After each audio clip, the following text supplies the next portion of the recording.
Your intuition is lying to you.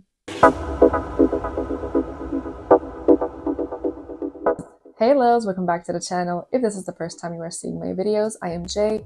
I am a law of assumption, manifestation, love, persistence coach, and I like to make things simple and easy to understand. If you feel like you can benefit from one-on-one coaching with me, you can message me on Instagram or click the link in the description box below and choose a package. My SP workbook and my 3D guidebook are also in the same link. So, did you hear what I said in the beginning? Stop listening to your intuition so much. Your intuition is lying to you most of the time. Now let me explain. Start thinking about it a little bit. What is your intuition? What is intuition? Intuition is your belief system. A belief system about things that you have already experienced in your life. So your intuition, your belief system, is not going to be able to believe something that it hasn't already experienced. It's not going to be able to believe something that contradicts your current beliefs and your current experiences, which is why we have a hard time believing in our affirmations at first, because they're not part of our belief system. We never experienced it, or we have experienced it, but right now we have a strong attachment to the current situation of that, what we have already experienced before and want to experience again. So yeah, it just comes down to basically your experiences in life, where your intuition is gonna start talking, right? So let's take love, for example. You could be talking to a new person and, you start hitting things off and everything's going well. And then all of a sudden, your SP, or that, that person that you're talking to, is not responding to you, left you on red. It's been 7 hours. They haven't responded. You will automatically assume that they're not interested anymore, that they're talking to somebody else, that they're not into you, whatever, something like that. And you're going to persist in that story. You're going to persist and insist in that narrative. You're even going to talk to your friends about it. Been there, done that. And then you're eventually going to get evidence of that narrative that you persisted in.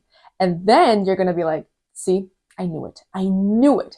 And I'm never wrong about these things. Of course, you're never wrong. You're never going to be wrong in the things that you persist in, right? So you manifested that successfully.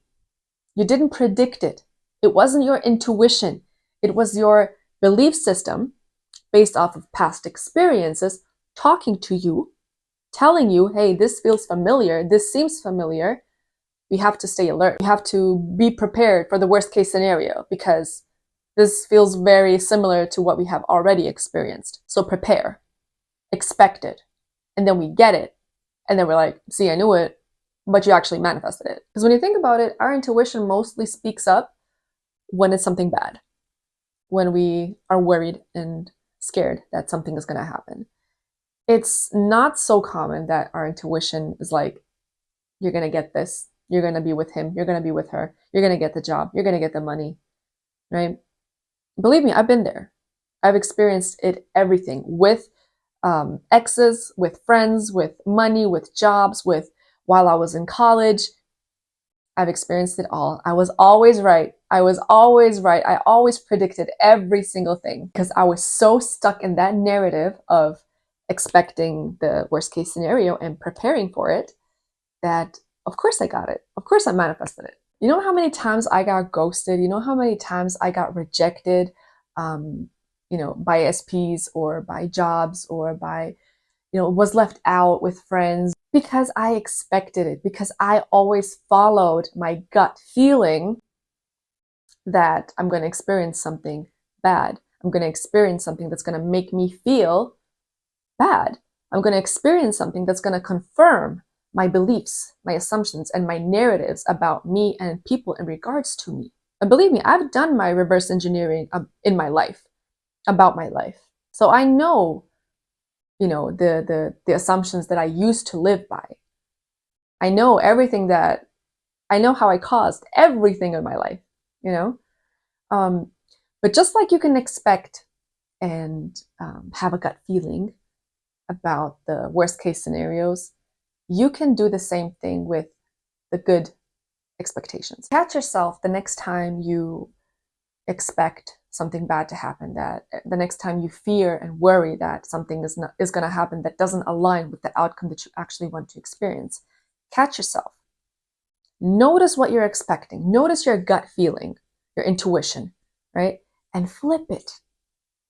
Flip it in the moment. No, it won't feel believable. It will feel unnatural. You're not going to feel it real. You're not going to feel or be able to embody that feeling, probably, because you are very attached to experiencing outcomes that confirm your current beliefs. That's when persisting kicks in. Every time you think a negative thought, every time you have an intrusive thought, flip it. Flip it. You're thinking either way. You're thinking regardless. Flip those thoughts. If you have negative expectations, you have gut feelings, flip them. They're just your past experiences talking through your body. That's why we also regulate our nervous system, to reset our nervous system. Don't allow your intuition and your gut feelings to always make you expect the worst case scenario, to always make you have to be prepared for the worst case scenario. That expect the best, prepare for the worst. No, we don't live by that. That's old narratives, old programs we do not expect. Those are outdated. Those are Windows 98. We are Mac, whatever. I don't know which Mac version it is right now, currently. But it's not Windows 98 anymore.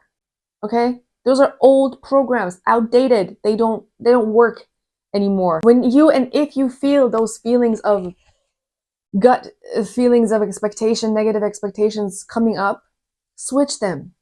Switch them. It's not going to feel natural, but switch them and persist in it. When you persist in the good, when you persist in expecting the good outcomes to happen, the good outcomes will happen just like the bad outcomes happen. The good outcomes will happen. Every single assumption that you have is a hypothetical. Every scene you think of is hypothetical. And you will get evidence of it, whether you are persisting in the good outcomes or the bad outcomes. You will get evidence of it, either way. So expect the good. I used to be the one to whom people would say, why are you being so negative? Why are you always so negative? Why are you so pessimistic all the time? Blah, blah, blah, blah, blah. And I always used to say that stupid excuse, I'm not pessimistic, I'm realistic. I'm a realist.